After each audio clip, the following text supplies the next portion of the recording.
सीतापुर नाम के एक गांव में रहते थे पंडित पूरनचंद। पंडित पूरनचंद एक बहुत ही विद्वान और ज्ञानी पंडित थे। उनके समान शास्त्रों का ज्ञाता पूरे इलाके में कोई नहीं था। पंडित जी स्वभाव से बड़े ही सरल और सज्जन व्यक्ति थे। अपनी पंडिताई पर उन्हें तनिक भी अहंकार नहीं था। सबसे वे बहुत ही विनम्र भाव से मिलते थे। पंडित पूरनचंद के मन में छल कपट बिल्कुल भी नहीं था। जो भी यजमान पूजा पाठ करवाते उनसे कभी भी पंडित जी ने दक्षिणा की मांग नहीं की। यजमान अपनी खुशी से जो भी दे देते पंडित जी बिना कुछ कहे स्वीकार कर लेते। उनकी इस बाल मनसाही का लोग फायदा भी उठाते थे, जिसका नतीजा यह था कि पंडित जी का जीवन बड़े ही अभाव में कट रहा था। कई बार तो घर में खाने को दाना भी नहीं मिलता। उनकी पत्नी अक्सर उनसे कहा करती थी कि आप कैसे पंडित हैं, मेरी मानो तो आप भी कभी कभी यजमान से कुछ इधर उधर की बात कर ज्यादा दक्षिणा कमा लिया करो, इसमें कोई बुराई नहीं है। परंतु पंडित जी कहते, भाग्यवान, मेरे लिए वह सब कुछ करना पाप करने के बराबर है। मैं तो इसी में संतुष्ट हूँ। जीने के लिए और क्या चाहिए? जो भी हो, मैं पाप की कमाई को कभी हाथ नहीं लगाऊंगा। नेकी की कमाई से ही मेरा मन शांत रहता है। पत्नी उनकी भावनाओं को समझते हुए चुप हो जाती थी। इसी तरह से दिन बीत रहे थे। एक दिन पंडित जी को एक दूर गांव से पूजा पाठ का निमंत्रण मिला। वे गांव काफी दूर था। सारा काम निपटा कर पंडित जी वापस अपने घर की तरफ चल पड़े। रास्ता बहुत ही लंबा था, इसलिए पंडित जी को भूख सताने लगी। चलते चलते पंडित जी राजा के महल के पास से गुजरे। पंडित जी को पता चला कि महल में हर समय भूखे लोगों को खाना खिलाने की व्यवस्था रहती है। पंडित जी ने सोचा, क्यों ना मैं भी यहीं पर भोजन करता चलूं। यह सोचकर पंडित महल की तरफ चल पड़ा। राजा के सेवक ने जब देखा कि एक ब्राह्मण महल की तरफ आ रहा है, तो वह बड़े ही आदर के साथ पंडित जी को भोजन खिलाने के लिए ले आया। पंडित जी को भोजन के लिए बिठाया गया। एक थाल में उन्हें भोजन परोसा गया और साथ ही एक चांदी के लोटे में पानी दिया गया। पंडित जी ने पेट भरकर खाना खाया। अब पंडित जी की भूख शांत हो चुकी थी।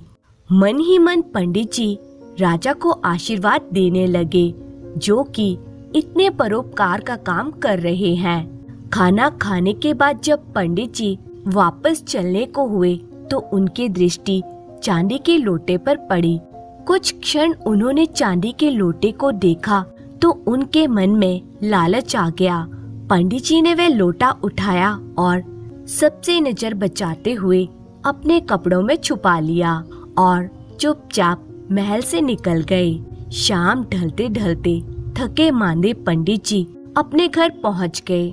दूसरी तरफ राजमहल में राजा के कर्मचारियों को जब ये पता चला कि एक चांदी का लोटा कम हो गया है, तो कर्मचारियों ने यह बात राजा को बताई। राजा को जब इस चोरी के बारे में पता चला, तो वह बहुत ही हैरान हुआ कि आखिर चांदी का लोटा कैसे गायब हो गया। कौन हो सकता है जिसने ये लोटा चुराया होगा? महल में तो हर समय बहुत से लोग खाना खाने के लिए आते और जाते रहते हैं। सेवक कहने लगे, महाराज, जब इतने लोग महल में खाना खाने के लिए आते हैं, तो हर एक व्यक्ति पर संदेह करके उसकी तलाशी लेना संभव नहीं है। फिर भी राजा ने आदेश दिया कि इस मामले की जांच की जाए कि आखिर चांदी का लोटा कहाँ गया। राजा के मंत्री ने पता लगाने की कोशिश की, लेकिन उन्हें नहीं मालूम हुआ कि चांदी का लोटा कौन लेकर गया है। इस तरह 2-3 दिन बीत गए।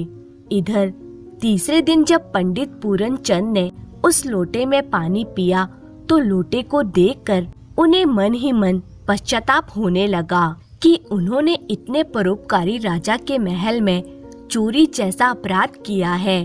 उनके मन में गलानी होने लगी कि मेरे इस अपराध की वजह से राजा महल में आने वाले सभी लोगों पर संदेह कर रहे होंगे। मुझे ऐसा नहीं करना चाहिए था। उन्होंने निश्चय कर लिया कि वे इसी वक्त महल में जाकर राजा का लोटा वापस लौटाकर आएंगे। पंडित जी ने वे चांदी का लोटा लिया और वापस महल की तरफ निकल पड़ा। महल पहुंचकर उन्होंने सैनिकों से सीधा राजा से मिलने की आज्ञा मांगी। सैनिक भी पंडित जी का सम्मान करते हुए उन्हें सीधा राजा के सामने ले गए। पंडित जी राजा के सामने पहुंचकर उन्हें प्रणाम करता है और इस समय वे चांदी का लोटा अपने थैले में से निकालकर राजा को वापस कर देता है। चांदी के लोटे को देखकर राजा आश्चर्य में पड़ जाता है। राजा को इस तरह हैरान होते देखकर पंडित जी ने कहा, महाराज, यह चांदी का लोटा मैंने चोरी किया था। खाना खाते समय मैं इस लोटे को अपने कपड़ों में छुपाकर ले गया था। पंडित जी की यह बात सुनकर राजा के आश्चर्य की सीमा ना रही। वे सोचने लगा कि पहले तो पंडित जी ने लोटा चुराया और अब 3 दिन बाद वे चांदी का लोटा वापस करने आ गए। कुछ सोचकर राजा ने बड़ी ही विनम्रता से पंडित जी से पूछा, पंडित जी, यह बात हमें समझ में नहीं आई। आपने ये चांदी का लोटा पहले चुराया क्यों? और अगर चुरा ही लिया था तो 3 दिन बाद इसे वापस क्यों करने आए? पंडित जी कहने लगा, महाराज, मैंने लोटा चुराया, इसमें मेरा दोष नहीं था, क्योंकि आज तक मैंने अपनी पूरी जिंदगी में ना तो कभी चोरी की और ना ही कोई अधर्म का काम किया। असल में दोष उस भोजन का था जो उस दिन मुझे राजमहल में खिलाया गया था। अवश्य ही आपका परोसा हुआ भोजन पाप की कमाई का था, इसीलिए मेरे मन में भी पाप उत्पन्न हुआ। क्योंकि वैसे भी कहा गया है कि जैसा अन्न वैसा मन। आपके खिलाए हुए भोजन से ही मेरे मन में मैल उत्पन्न हुआ। यह बात सुनकर राजा क्रोध में भरकर कहने लगा, पंडित जी, आप मेरे महल में आकर मुझ पर ही आरोप लगा रहे हैं कि मेरी कमाई पाप की कमाई है। आपकी बुद्धि कहीं भ्रष्ट तो नहीं हो गई? पंडित जी ने बड़ी विनम्रता से कहा, महाराज, वह सब तो मैं नहीं जानता, लेकिन मैंने जो कहा है वही सत्य है। आपके यहाँ खाए हुए अन्न से ही मेरे मन में पाप जागा और उस अन्न का असर मुझ पर 3 दिन तक रहा। इसीलिए तीसरे दिन उसका असर खत्म होते ही मेरे मन में पश्चाताप उत्पन्न हुआ और मैं लोटा लेकर वापस आपके पास आ गया। अगर मैं सच में ही चोर प्रवृत्ति का होता तो यह लोटा लेकर कभी भी वापस न आता। मैंने आपको लोटा वापस कर दिया और जो सच बात थी वह भी आपको बता दी। अब आप जाने और आपका काम जाने। अब आप ही पता लगाइए कि आपके खजाने में पाप की कमाई कहाँ से आ रही है। यह कहते हुए पंडित जी वहाँ से चला गया। पंडित जी की बातें सुनकर राजा का मन बेचैन हो उठा। राजा को भी आभास था कि पंडित पूरनचंद जैसा ज्ञानी पंडित व्यर्थ में ही ऐसी बातें नहीं करेगा। शाम के समय राजा साहब ने अपनी परेशानी अपनी रानी को बताई। रानी ने जब सारी बात सुनी तो उसने भी चिंतित महाराज को एक सुझाव दिया। महाराज, आप अपना वेश बदलकर और एक साधारण नागरिक का रूप धारण करके राज्य में घूमिए, तभी आपको इसका रहस्य पता चलेगा। महाराज को रानी का दिया हुआ सुझाव बहुत ही पसंद आया। अगले सुबह महाराज ने गांव के एक साधारण से आदमी का वेश धारण किया और अपने ही नगर में घूमने लगे। नगर में घूमते हुए रास्ते चलते उन्हें एक आदमी मिला तो राजा उस आदमी के पास गया और उससे बातचीत करते हुए कहने लगा, अरे भाई, इस नगर का राजा तो बहुत ही धर्मात्मा आदमी है। उसके महल में जो भी जाता है वह भूखा वापस नहीं आता। भगवान करे ऐसे धर्मात्मा की उम्र और भी अधिक लंबी हो। यह सुनकर फिर दूसरा आदमी कुछ चिढ़ता हुआ बोला, अरे भाई, यहाँ का राजा कोई धर्मात्मा नहीं है, ढोंगी है। वह बस अच्छा होने का दिखावा करता है। राजा ने कहा, भाई तुम्हारी इस बात का क्या मतलब है? वे आदमी कहने लगा, भाई और नहीं तो क्या, महाराज हमारे पूरे नगर से 2 गुना लगान वसूल करते हैं और अपना खजाना भरते रहते हैं।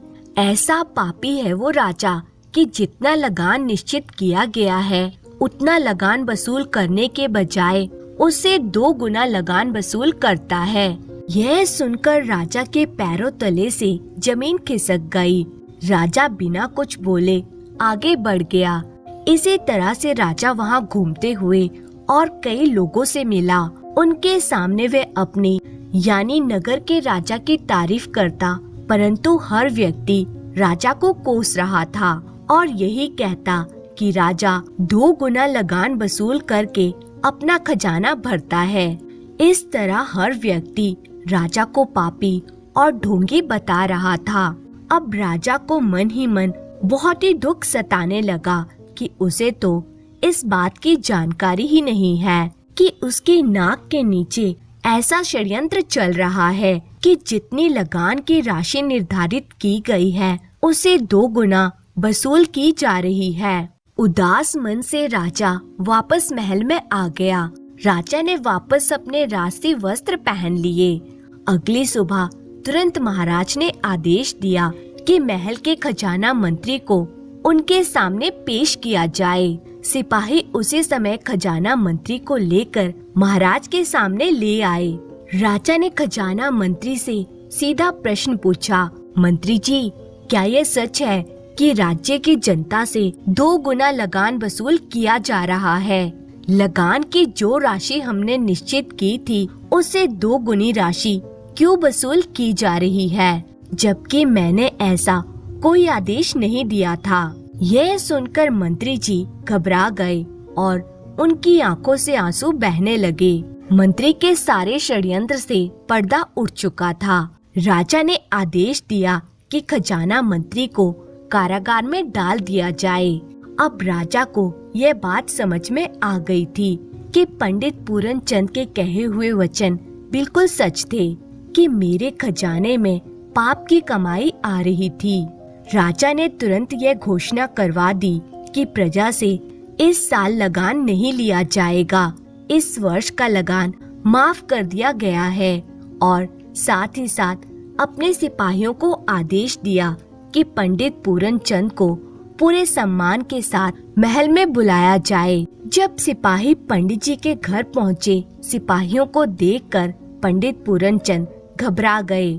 उन्हें लगा कि शायद महाराज ने उन्हें गिरफ्तार करने के लिए सिपाहियों को भेजा है, लेकिन तब सैनिकों ने बताया कि पंडित जी, घबराने की कोई आवश्यकता नहीं है।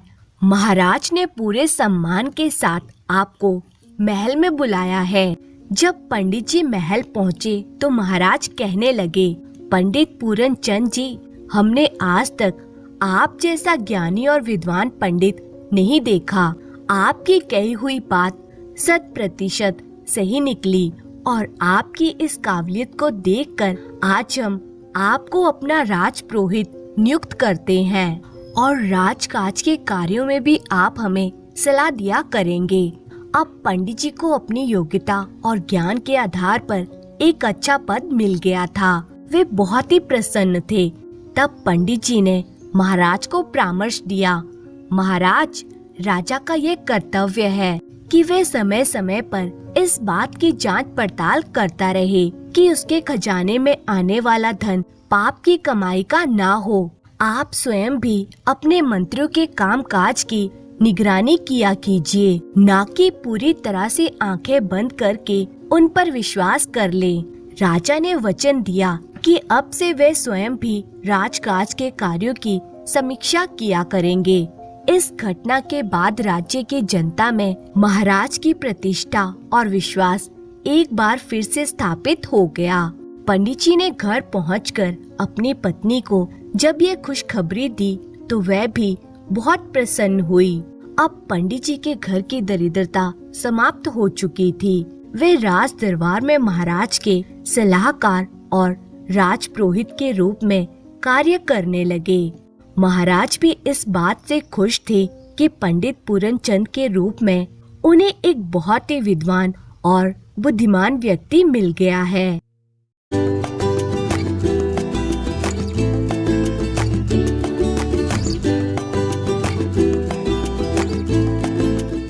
प्रीतमपुर नाम के एक गांव में मुरारी लाल नाम का एक व्यापारी रहता था। मुरारी लाल के परिवार में उसकी पत्नी और उसका एक 10 साल का बेटा था। व्यापार के साथ साथ मुरारी लाल के पास अपनी 10 बीघा जमीन भी थी, जिस पर वह मजदूरों से खेती करवाया करता था। अपने खेतों पर काम करने के लिए मुरारी लाल ने एक हलवाहा रखा हुआ था, जो कि फसल का मौसम आने से पहले खेतों में हल जोत दिया करता था। इस साल जब खेतों को तैयार करने का समय हुआ तो सेठ मुरारी लाल का हलवाहा बीमार पड़ गया। वैसे तो सेठ मुरारी लाल इतना धनवान होते हुए भी एक दयालु स्वभाव का आदमी था। वे अपने हलवाहे का पता करने के लिए उसके घर पर गया और कहने लगा, अरे भाई बिरजू, तुम भी अच्छे समय पर बीमार हुए हो। अब मेरे खेतों पर हल कौन चलाएगा?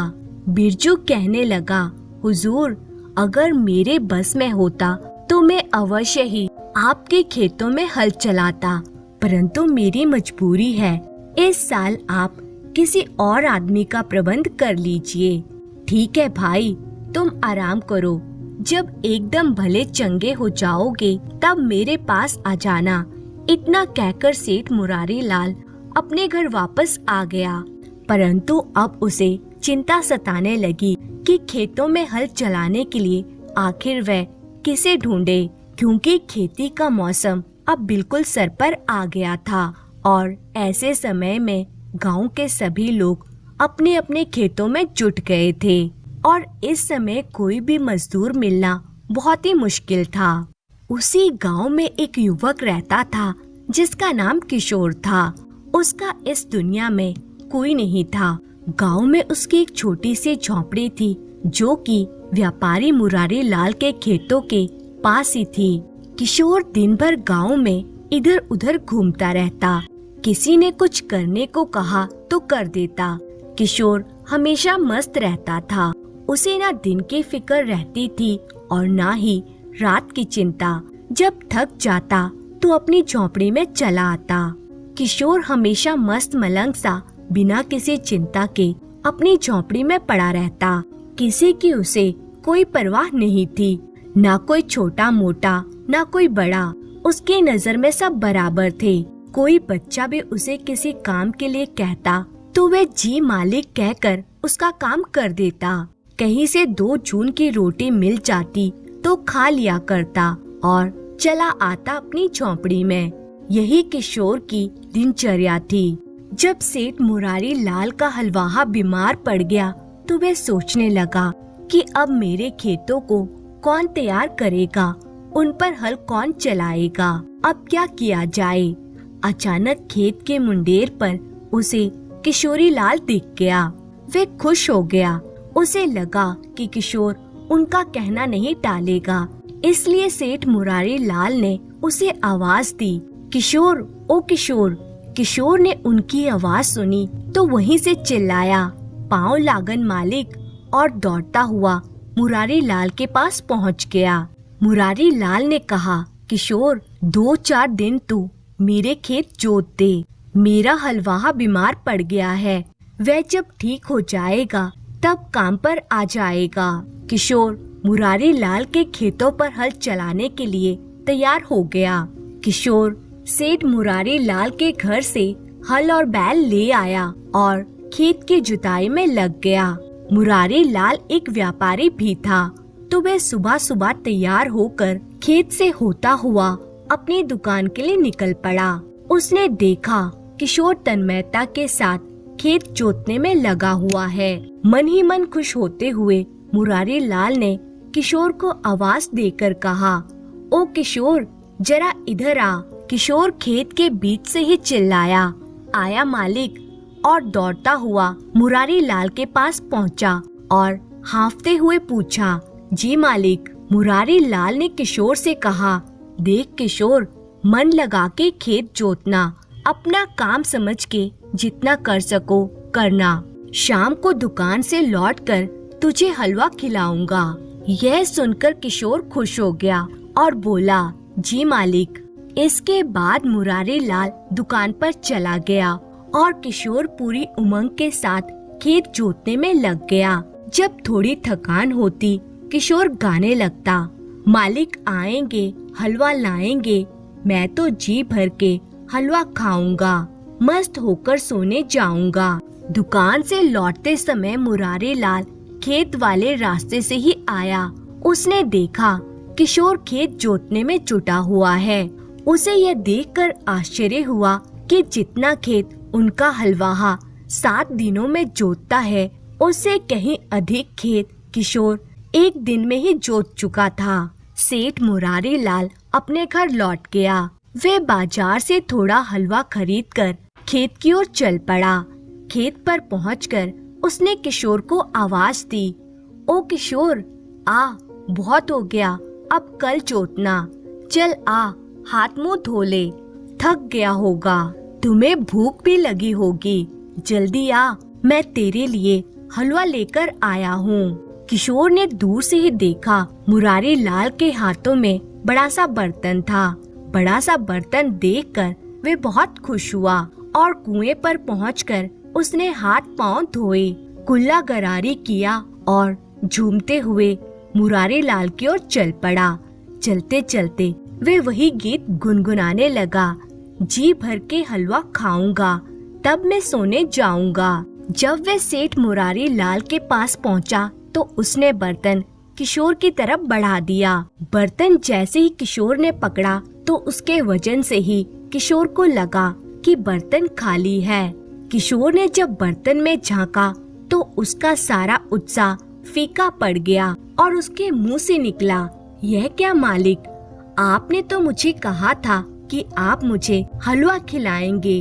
मगर किशोर को बीच में ही टोकते हुए कहा, हलवा ही तो है। किशोर ने कहा, मगर मालिक, इतना ही, इससे मेरा पेट कहाँ भरेगा। मुरारी लाल ने कहा, देखो, मैंने तुझे कहा था कि हलवा खिलाऊंगा, तो हलवा ले आया तुम्हारे लिए। मैंने ये तो नहीं कहा था कि भर पेट हलवा खिलाऊंगा। अब ज्यादा बकबक मत कर, जो है सो खा ले। किशोर ने रुआंसा होकर मुरारी लाल की ओर देखा और कहा, जी मालिक। किशोर ने हलवा खा लिया और कुएं पर जाकर पानी पिया, फिर बर्तन धोकर मुरारी लाल को लौटा दिया। मुरारी लाल बर्तन लेकर जब घर की ओर लौटने लगा तब उसने किशोर से कहा, कल मैं घर से सीधा दुकान पर चला जाऊंगा। शाम को जब दुकान से लौटूंगा तब तुम्हारे लिए कुछ मजेदार चटपटी चीजें लेता आऊंगा, जी भर के खाना। हाँ देख, सुबह से खेत जोतने में जरूर लग जाना। किशोर ने कहा, जी मालिक। सेठ मुरारी लाल अपने घर वापस लौट गया। किशोर हल बैल लेकर बथान पर पहुंचा आया, फिर अपनी झोपड़ी में पहुंचा। उसके पेट में चूहे दौड़ रहे थे, खलबली मची हुई थी। लोटा भर पानी पीकर किसी तरह किशोर ने रात बिताई। रात को ही उसने सोच लिया था कि कल सेठ मुरारी लाल को वे जरूर मजा चखाएगा।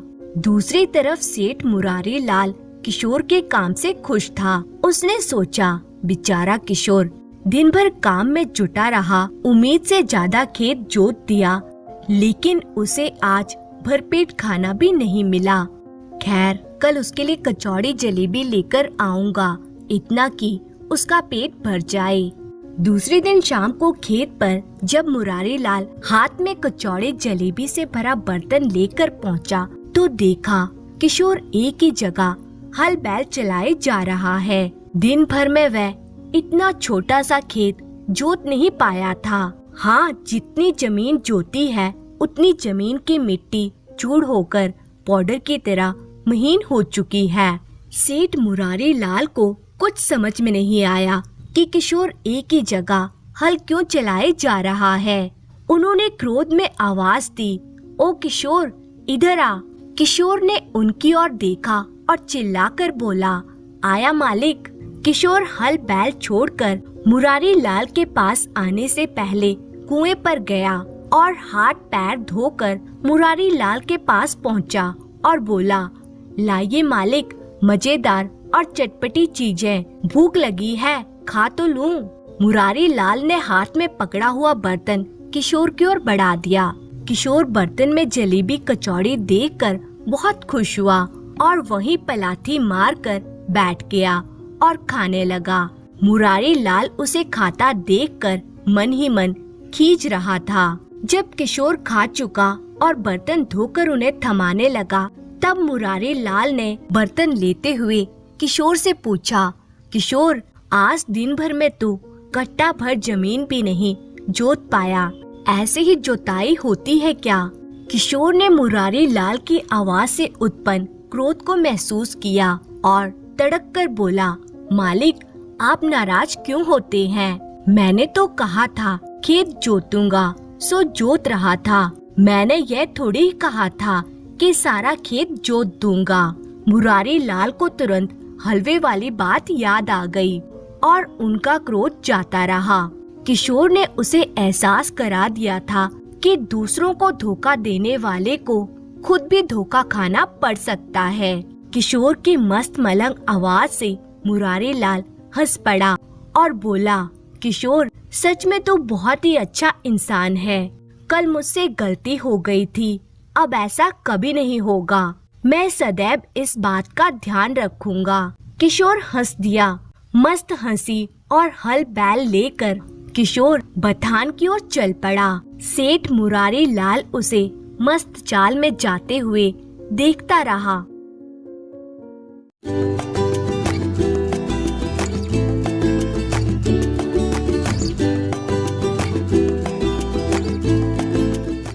गोनू झा प्रसन्न मन से मिथिला नरेश के दरबार से अपने घर की ओर जा रहे थे। महाराज ने उन्हें एक भैंस भेंट की थी। भैंस बड़ी मस्त मोटी ताजी थी, दूध भी खूब देती थी। गोनू झा अपने हाथ में भैंस के गले की रस्सी थामे मस्त चाल में चले जा रहे थे। रास्ते में उन्हें रूपलाल मिल गया। रूपलाल उनके बचपन का दोस्त और पड़ोसी था। जब से गोनू झा मिथिला नरेश के दरबार में नौकरी करने लगे थे, तब से उनका रूपलाल से मिलना जुलना नहीं हो पाता था। रूपलाल गोनू झा के दीन दुनी रात चौगनी प्रगति देखकर उनसे मन ही मन जलने लगा था और पीठ पीछे उनकी शिकायत करने से भी नहीं चूकता था। जब भी मौका मिलता तो कह बैठता, अरे गोनुआ, कल तक रोटी के लिए मारा मारा फिरता था, 2 जून रोटी नसीब नहीं होती थी। कई बार तो मैं उसे अपने घर ले जाकर खिला दिया करता था। आखिर वो मेरा बचपन का मित्र जो ठहरा। गोनू झा को जब इस तरह की बातों का पता चलता तो उन्हें कभी बुरा नहीं लगता, क्योंकि तीनों बातें सही थी। वे गरीबी में पले थे, कई बार भूखे रहकर दिन गुजारे थे। रूपलाल उनका बचपन का मित्र था और प्रायः अपने घर ले जाकर अपने साथ बिठाकर उन्हें भोजन कराया करता था। रूपलाल को देखकर गोनू झा प्रसन्न हो गए और रूपलाल का कुशल मंगल पूछने लगे। रूपलाल ने औपचारिकतावश उनकी बातों का जवाब दिया, लेकिन उसकी आंखें इस शानदार भैंस पर टिकी रहीं। रूपलाल ने उनसे पूछा, क्यों भाई गोनू, यह भैंस कितने में ली? गोनू झा ने सहजता से जवाब दिया, अरे भाई रूपलाल, अभी गोनू झा के पास इतने पैसे नहीं हुए कि भैंस खरीदे। यह तो आज मिथिला नरेश ने मेरी एक बात पर खुश होकर मुझे भेंट में दी है। अब मुझे भी तुम्हारी तरह घर में दूध, दही, घी, मक्खन का मजा मिलेगा। रूपलाल के साथ ही गोनू झा अपने घर आए और भैंस के लिए खूंटा गाड़ने के काम में जुट गए। रूपलाल को लगा कि गोनू झा उसकी उपेक्षा कर रहे हैं, इसलिए उन्होंने गोनू झा से यह कहकर विदा ले ली कि घर में उन्हें कुछ काम है, जिसे अभी ही कर लेना जरूरी है। गोनू झा ने सहज होकर कहा, हाँ भैया, जरूरी काम है तो उसे पहले निपटा लो, हमारा मिलना जुलना तो होता ही रहेगा। रूपलाल ने इसे भी अपनी उपेक्षा ही समझा। उसने मन ही मन सोचा, ये गोनू झा एक भैंस पाकर इतना इतराने लगा है, इतने दिनों के बाद मैं इसके दरवाजे पर आया, पीने के लिए पानी पूछना तो दूर, बैठने तक के लिए नहीं कहा। वह मन ही मन कुढ़ते हुए अपने घर चला गया। गोनू झा से जला भुना रूपलाल जब भी अवसर मिलता तो लोगों से गोनू झा की मगरूरियत के किस्से नमक मिर्च लगाकर बताता रहता। घर में भैंस आ जाने से गोनू झा की जिम्मेदारी बढ़ गई थी। वे राज दरबार में जाने से पहले भैंस को चारा खिलाते, पानी पिलाते और शाम को दरबार से निकलते ही सीधे घर आते। भैंस को नहलाते धुलाते, चारा खिलाते और पानी पिलाते दिन ऐसे ही गुजर रहे थे। एक दिन गांव में मवेशियों का मेला लगा।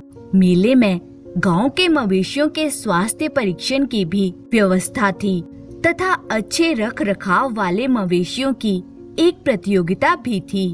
प्रतियोगिता और स्वास्थ्य परीक्षण में मिथिला नरेश की भैंसें भी शामिल हुई और रूपलाल की भैंसें भी। लेकिन गोनू झा की भैंस को स्वास्थ्य और रख रखाव दोनों ही दृष्टि से अव्वल घोषित किया गया। इस बात से रूपलाल परेशान हो गया और उसने एक कुटिल चाल चल दी। रूपलाल ने मिथिला नरेश की भैंसों के साथ प्रतियोगिता में आए मवेशी अधिकारी के कान भरते हुए कहा कि इस पुरस्कार से गोनू झा इतराने लगा है और अपने आप को महाराज से ज्यादा समझदार समझने लगा है। कह रहा था कि भैंस पालना सबके बस की बात नहीं। देख लिया ना, महाराज की भैंसें भी मेरी भैंस का मुकाबला नहीं कर पाई। रूपलाल ने ग्रामीणों के कान में भी यह बात दोहराई और मेले से अपनी भैंस लेकर अपने घर लौट आया। गांव में बात फैलते देर नहीं लगी। जंगल की आग की तरह पूरे गांव में गोनू झा की भैंस के अव्वल आने की खबर फैली तो उतनी ही तेजी से यह बात भी फैली कि गोनू झा कहते हैं कि भैंस पालने की ताकत तो महाराज में भी नहीं है। यह बात फैलते फैलते महाराज के कानों तक भी पहुंच गई। मिथिला नरेश को इस बात पर विश्वास ही नहीं हुआ कि गोनू झा उनके बारे में ऐसी बात भी कह सकते हैं। लेकिन जब उन्होंने अपने राज्य के पशु अधिकारी से पशु मेले के बारे में जानकारियां हासिल की, तब उस अधिकारी ने भी गोनू झा की भैंस के अव्वल आने और गोनू झा द्वारा अकड़ में आकर महाराज के विरुद्ध टिप्पणी करने की बात बताई। अब मिथिला नरेश को अपने अधिकारी की बात पर विश्वास नहीं करने का कोई कारण नहीं रहा। गुप्तचरों से तो उन्हें पहले ही गोनू झा के गांव में फैली चर्चा की बात की जानकारी हो चुकी थी। क्रोध में आकर मिथिला नरेश ने गोनू झा की भैंस को मरवा देने का आदेश अपने खास प्रहरियों को दे दिया। इस बीच गोनू झा को भी गांव में उड़ी अफवाह का पता चल चुका था। वे इस अफवाह के बारे में महाराज को सफाई देते उससे पहले ही उनकी भैंस मरवा दी गई। गोनू झा सख्ती में आ गए। उन्होंने किसी से कुछ नहीं कहा, महाराज से भी नहीं। उन्होंने भैंस की खाल उतरवा ली और भैंस के शव को खेत में गड़वा दिया। भैंस की खाल को लेकर गोनू झा गांव की सरहद के पार पहुँचे और वहाँ एक बरगद के पेड़ पर चढ़कर भैंस की खाल को पेड़ की डालों पर पसार दिया। वे रोज रात को उस पेड़ के पास पहुँचते और पेड़ पर चढ़कर भैंस की खाल को छूकर संकल्प लेते कि जब तक इस भैंस को मरवाने वालों से वे बदला नहीं लेंगे, तब तक रात को चैन की नींद नहीं सोएंगे। इस तरह 7 दिन बीत गए। 8वें दिन अमावस की रात आई। गोनू झा पेड़ पर चढ़े हुए थे कि कुछ चोर पेड़ के नीचे आकर बैठ गए। गोनू झा ने ऊपर से ही अनुमान लगाया कि कम से कम 4 चोर होंगे। चोरों में से एक चोर ने लालटेन जला ली और लालटेन की हल्की रोशनी में वे चोरी का माल आपस में बांटने लगे। गोनू झा भैंस की खाल थामे थोड़ा सा झुककर ये देखने की कोशिश करने लगे कि चोर आपस में क्या बांट रहे हैं। गोनू झा के झुकते ही चोरों ने एक थैली पलटी और थैली से अशर्फियां गिरने लगी। अशर्फियों के गिरने की खनखनाहट सुनाई देने लगी। अशर्फियों के दमक से गोनू झा आश्चर्यचकित हो गए और डाल से उनका पांव फिसल गया। पेड़ से गिरने से बचने की कोशिश में शरीर का संतुलन बनाए रखने के लिए उन्होंने भैंस की खाल छोड़ दी और पेड़ की एक डाल पकड़ ली। यह सब इतनी तेजी से घटित हुआ कि गोनू झा को भी समझ में नहीं आया कि क्या कुछ घटित हो गया। भैंस की खाल पेड़ पर धूप में सूखकर कड़ी हो चुकी थी। गोनू झा के हाथ से छूटते ही यह खाल पेड़ की डाल पर पत्तों से टकराती अजीब आवाज पैदा करती हुई चोरों पर जा गिरी।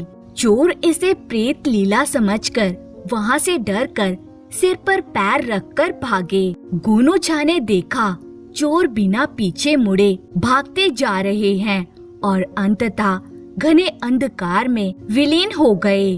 काफी देर तक गोनू झा पेड़ की डाल पर बैठे रहे और जब उन्हें भरोसा हो गया कि चोर अब वापस नहीं आएंगे, तब वे पेड़ से नीचे उतरे और उस थैली को देखने लगे जिसके बंटवारे के लिए चोर पेड़ के नीचे एकत्रित हुए थे। गोनू झा की खुशी का ठिकाना ना रहा जब उन्होंने सामने स्वर्ण मुद्राओं की ढेरी सी लगी देखी और कुछ जेवरों की थैलियां भी वहां पड़ी थीं। गोनू झा के सामने समस्या यह थी कि इस धन को लेकर वे कैसे अपने घर जाएं।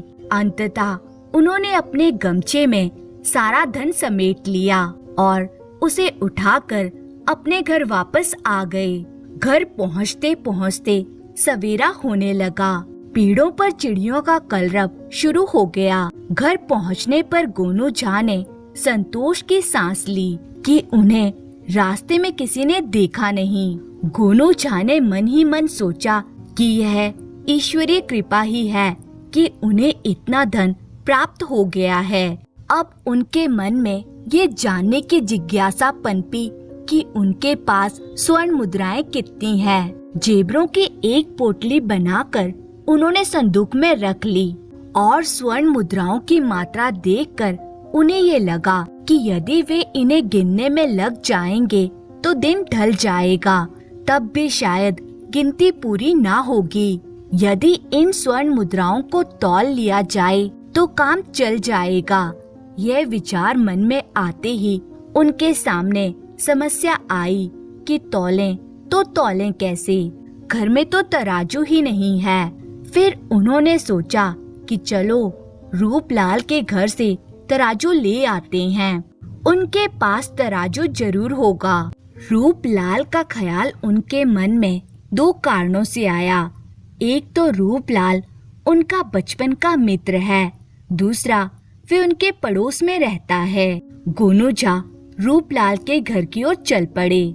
रूपलाल उस समय अपनी भैंसों के लिए चारा तैयार करने में लगा था। गोनू झा को अपने घर आया देखकर वे कुछ चकित सा हुआ और आगे बढ़कर पूछा, क्यों भाई गोनू, इतने सवेरे कैसे आना हुआ? तुम्हारी आंखें चढ़ी हुई हैं, रात भर सोई नहीं क्या? गोनू झा ने कहा, रूपलाल तुमने ठीक कहा, रात को सोया नहीं। अभी तो मुझे तराजू और बाटा दे दो, जरा जल्दी में हूँ, चैन से बैठूंगा तो बातें करूँगा। रूपलाल तराजू लेने के लिए अपने घर के अंदर गया। वे संकालू तो था ही मन सोचने लगा, आखिर क्या बात है। गोनू झा रात भर सोया नहीं और सवेरे सवेरे तराजू लेने आ गया। आखिर वे रात में जगा क्यों? तराजू पर इतनी सवेरे क्या तौलेगा? अपने संदेह की प्यास बुझाने के लिए उसने थोड़ी सी गोंद तराजू की पैंदी में यह सोचकर लगा दी कि गोनू झा इस तराजू से जो कुछ भी तौलेगा उसका कुछ अंश उसमें जरूर चिपक जाएगा। उसने गोनूचा को तराजू और बाट दे दिए। गोनूचा तराजू और बाट लेकर अपने घर आ गए। स्वर्ण मुद्राएं तोलकर उन्होंने उन्हें एक छोटी बोरी में भरकर संदूक में रख दिया तथा तराजू वापस करने के लिए चले तो देखा कि तराजू के पैंदे में एक स्वर्ण मुद्रा चिपक गई है। उन्होंने समझ लिया कि रूपलाल ने तराजू के पैंदे में गोंद लगाई है।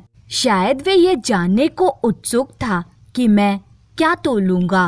गोनूचा के होठों पर एक रहस्यमयी मुस्कान तैर गई और उन्होंने तराजू के पैंदे में स्वर्ण मुद्रा को ठीक से चिपकाया और तराजू रूपलाल को लौटा दिया। गोनूचा को विश्वास था कि अब स्वर्ण मुद्राएं तौले जाने की खबर पूरे गांव में फैल जाएगी, क्योंकि वे जानते थे कि बचपन से ही रूपलाल के पेट में कोई बात पचती नहीं है। उसके पास जो भी नई सूचना होती है उसे बढ़ा चढ़ाकर लोगों को बताने में उसे आनंद आता है।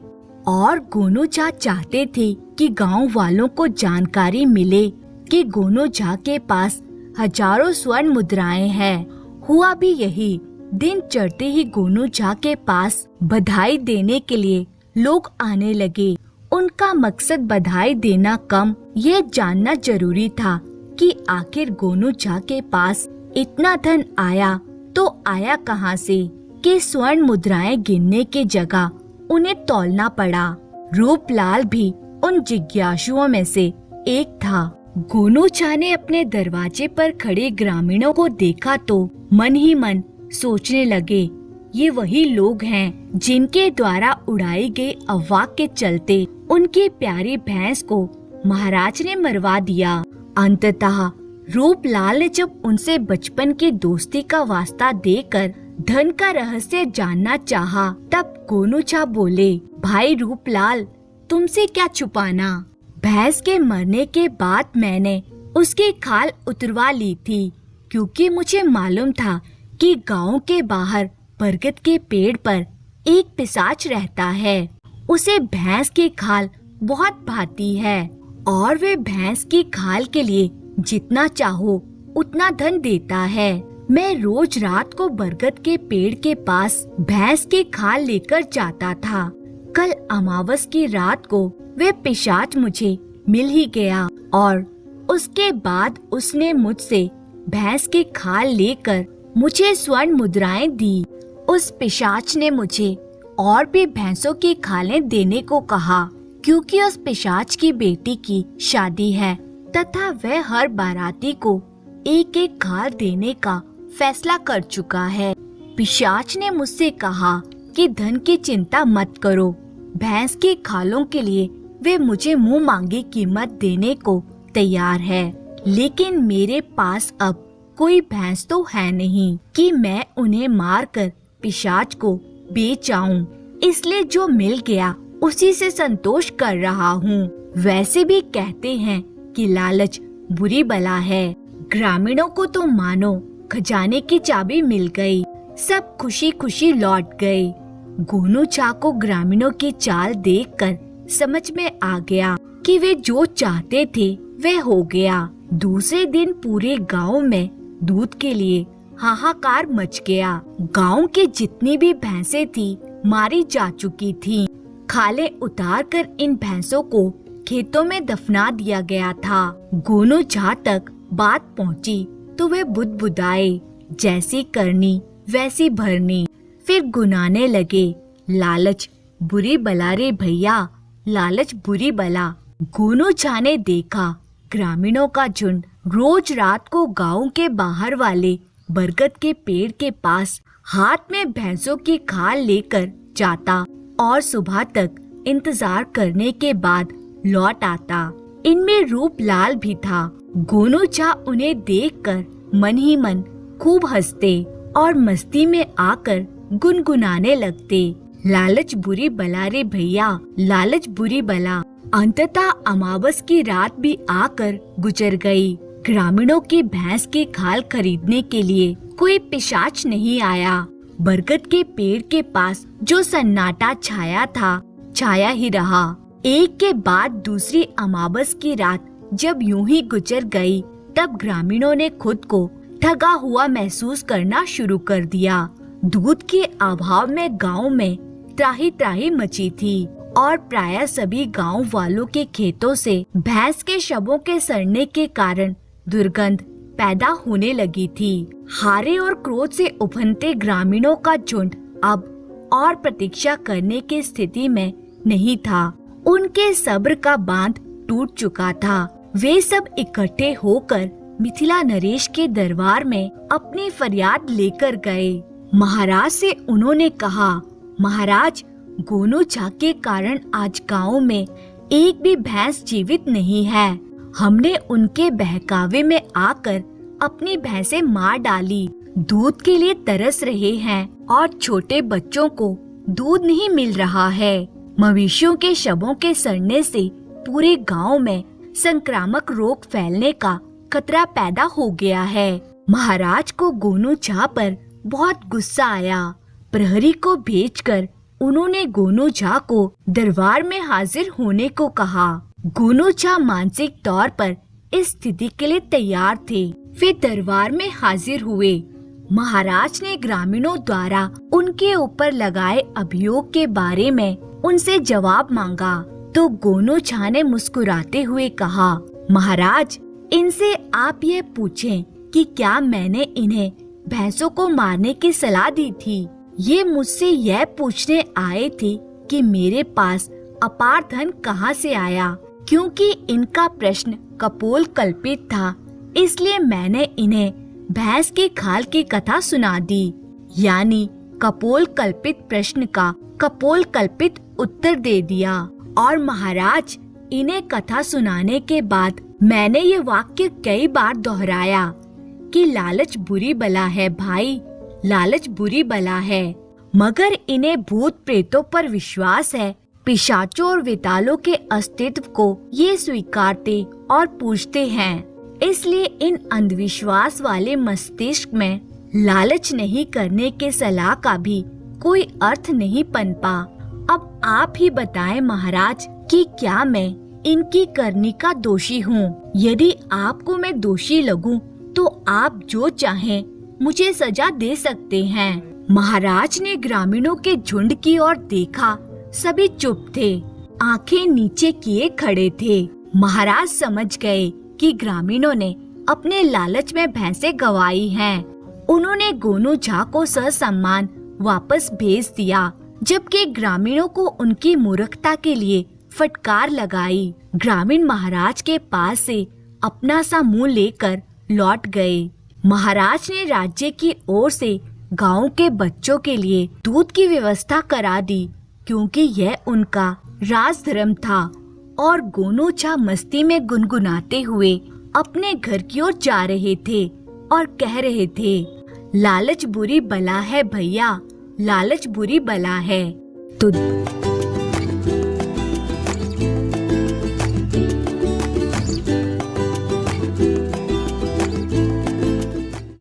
एक दिन मिथिला नरेश के दरबार में एक साधु आया।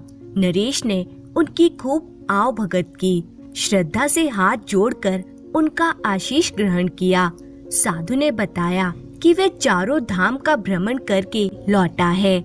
मिथिला में अपने यजमानों को प्रसाद बांटता हुआ महाराज के पास उन्हें और उनके दरबारियों को प्रसाद देने की इच्छा से वे वहां आया है। प्रसाद वितरण तक ही वे वहां रुकेगा, उसके बाद विदा हो जाएगा। साधु ने महाराज को अपनी थैली से निकालकर 4 बताशे दिए और कहा, राजन, ये 4 बताशे चारों धाम के प्रसाद हैं। इनका समान वितरण यहाँ दरबारियों के बीच होना चाहिए। हाँ, ध्यान रहे कि प्रसाद सबसे पहले आप ही ग्रहण करेंगे। महाराज अचंभित भाव से अपनी हथेली पर पड़े 4 बताशों को थोड़ी देर तक देखते रहे। फिर उन्होंने अपने दरबारियों की तरफ देखा। उनकी समझ में नहीं आ रहा था कि इन 4 बताशों का सभी दरबारियों के बीच समान बंटवारा कैसे हो सकता है। अंततः उन्होंने एक वृद्ध दरबारी को बुलाकर चारों बताशे दिए और बोले, आप बुजुर्ग हैं, आप ही इन बताशों का समान बंटवारा करें। वे दरबारी कुछ कह नहीं पाया, उसकी भी हालत महाराज जैसी ही थी। जिस तरह महाराज की समझ में कुछ नहीं आया था, उसी तरह इस वृद्ध दरबारी की समझ में कुछ नहीं आया कि आखिर कैसे इन 4 बताशों को सभी दरबारियों के बीच बराबर बराबर बांटा जाए। थोड़ी देर मौन रहने के बाद साहस करके उस वृद्ध दरबारी ने महाराज से कहा, महाराज, मुझे ऐसी युक्ति स्मरण नहीं जिससे इन 4 बताशों को सभी दरबारियों में बराबर बराबर बांटा जा सके। महाराज, मुझे क्षमा करें और यह कार्य किसी अन्य को सौंप दें। महाराज ने कई दरबारियों को बुलाया, लेकिन उनमें से कोई भी दरबारी इस काम के लिए राजी नहीं हुआ।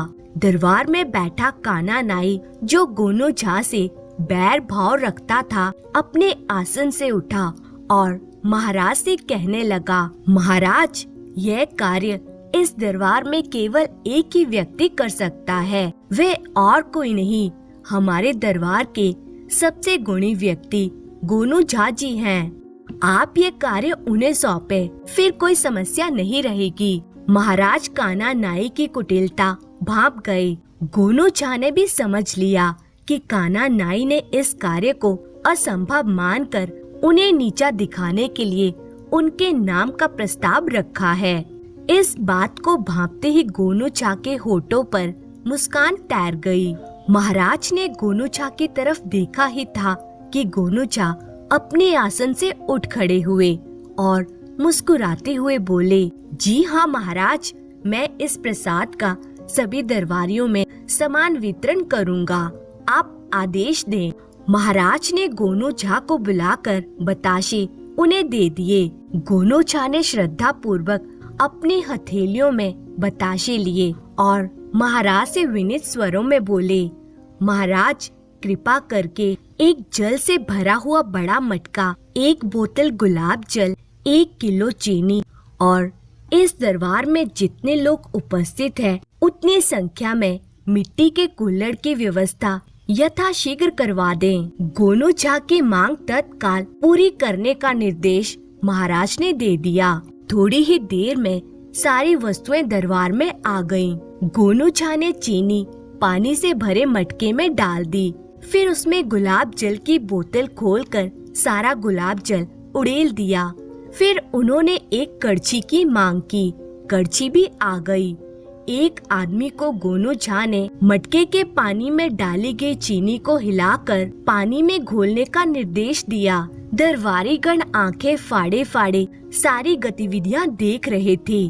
किसी की भी समझ में नहीं आ रहा था कि गोनू झा आखिर क्या करना चाहते हैं। थोड़ी देर तक दरबारियों की आश्चर्य भरी निगाहों का गोनू झा आनंद उठाते रहे। अंत में उन्होंने अपने हाथों से 4 बताशों को एक एक कर पानी में डाल दिया और ऊंची आवाज में बोले, महाराज, अब ये पूरा मटका बताशे के शरबत से भरा हुआ है और शरबत केवल शरबत ना माना जाए। ये चारों धाम का प्रसाद है। अपने दोनों हाथों में एक एक कुल्हड़ शरबत लेकर गोनू झा महाराज के पास आए और बोले, साधु महाराज की आज्ञा के अनुसार सबसे पहले प्रसाद आप ग्रहण करें। दूसरा कुल्हड़ उन्होंने साधु की ओर बढ़ाया और बोले, आप इस राज्य के शुभ की कामना रखते हैं, तभी महाराज को प्रसाद देने के लिए पधारे। आप हमारे अतिथि हैं, देवता समान हैं, इसीलिए यह प्रसाद आप भी ग्रहण करें। इसके बाद समस्त दरबारियों को कुल्हड़ में शरबत बांटा गया। गोनू झा ने भी शरबत पिया। अभी शरबत पीने पिलाने का दौर चल ही रहा था कि साधु अपने आसन से उठ खड़ा हुआ और बोला, राजन, जिस राज्य में ऐसा गुणी आदमी मौजूद है, उस राज्य में हमेशा श्री वृद्धि होती रहेगी। साधु आशीष देता हुआ वहाँ से चला गया। दरबारी मुक्त कंठ से गोनू झा की प्रशंसा कर रहे थे और काना नाई जल भूनकर खाक हुआ जा रहा था। तो इस तरह गोनू झा ने अपनी चतुराई से साधु द्वारा लाए गए प्रसाद का वितरण किया। गोनू झा की चतुराई से महाराज भी बहुत प्रसन्न हो रहे थे।